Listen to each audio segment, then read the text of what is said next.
2026 Iowa State Fair here at the Iowa Agribusiness Radio Network Broadcast Shed right next to the cattle barn, and I am with RMA Administrator, USDA RMA Administrator, Pat Swanson, Iowa farmer as well. Pat, thanks so much for taking the time to visit with us. Yes, well, thank you so much. I always love being in Iowa. Of course. I mean, you got that's where all the family farm is, that's where Yes. all the action is. Absolutely. So tell us a little bit about what is going on with RMA. I know you guys had some announcements here very recently. Tell us about those announcements and what that all means for Iowa farmers. Absolutely. Well, first of all, thank you for having me. Yep. It's always good to be here. And we had two big announcements just in the last week or two. So we are very excited about one of them was bringing back the Prevent Plant 5 buy-up option for farmers. So those are people that have prevented from planting.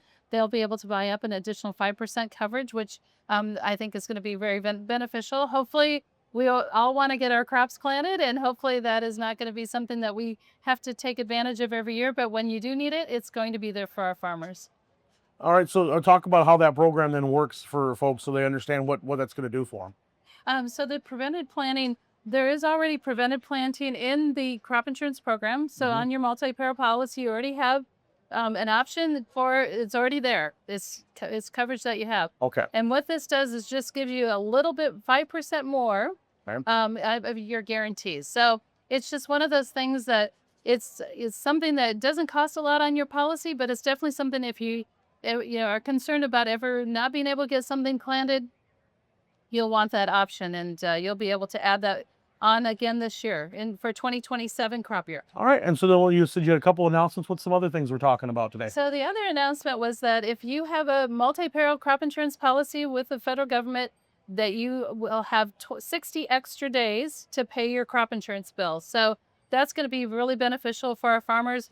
This is one of those years where there's a lot going on. We've had a lot of weather events across the country, and also just a lot of economic challenges as well. And so the secretary made the announcement in Minnesota a couple weeks ago that we're going to be able to extend the billing date to 60 days before interest attaches on December 1st. And that's definitely beneficial. I mean, because you look at the inputs and you look at some of the stress that some farmers have with getting operating loans and things like that, having that extra cushion helps. Absolutely.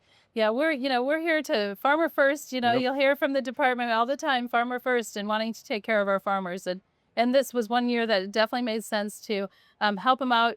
Just an extra 60 days is going to make a big difference for our farmers going forward. One thing I'm going to ask you, because as a farmer yourself, you obviously understand with the crop insurance program, I think some of the biggest questions we get from non-farmers is they think it's just another government payout program, and you obviously know how it works, and I understand, but maybe explain to some of those people that might be watching that don't understand how that program works and what farmers get out of it if they have to use crop insurance or these prevent plant programs. We're very fortunate in our country to have the Federal Crop Insurance Corporation.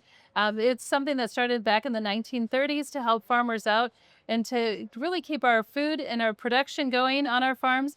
It's our safety net. So it's one of those things that farmers actually pay in premiums. I don't think that all people understand that it is a program that farmers choose the risk that works for their farm. Every farm is different, and the risk that they need, it may be different as well. So they can choose what level of coverage they have and be able to do what's best for their operation. And so, yeah, so it's definitely a program that we want to see, and that's part of my job is to try to keep the program around for as long as possible. And it's just like health insurance. You have different levels of coverage and for what works for you. And of course, a lot of people think that this is just a safety net to pay off to not farm. A lot of people say, and that's couldn't be further from the truth. It's basically to keep farms from failing if there is a disaster. Yes, absolutely. This is a program that is there when there's a disaster hit. In 2020 in Iowa, the farmers definitely remember the derecho that went through and flattened all the corn. It's very emotional to see all that hard work and all that money that you put into that crop now laying flat on the ground. And so this is what crop insurance is here for.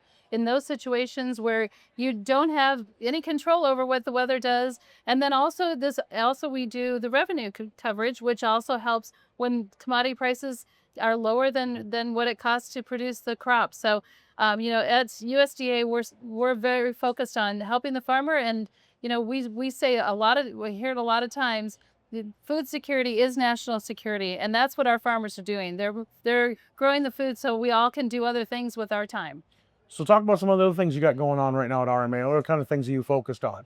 So we've got a busy week coming up. we have our Federal Crop Insurance Corporation board meeting here in Iowa. So when they asked where we should have it in August, I was like, well, there's the state fair going on in Iowa. I think that might be a really good place to have our board meeting. Well, it saves you a flight that way, right? Yes, and yes, absolutely. Everybody come out to Pat's house and she'll cook, and everybody has a board meeting and Yeah. figure out crop insurance for the next year, Yes. right? Yeah, absolutely. So I'm going to be bringing them all out here from the board meeting tomorrow afternoon, and make sure they get a chance and a taste of the Iowa State Fair. Well, what kind of food are you going to suggest to them first? Oh gosh, the beef quarters and the pork tents are two of my favorites. So, but I'm sure they'll find lots of interesting things to try here for sure. Well, I got to ask you then, what's your favorite go-to when you come to the fair? Those what's are my first? two spots. Oh, okay. Which one's Yeah. first, though?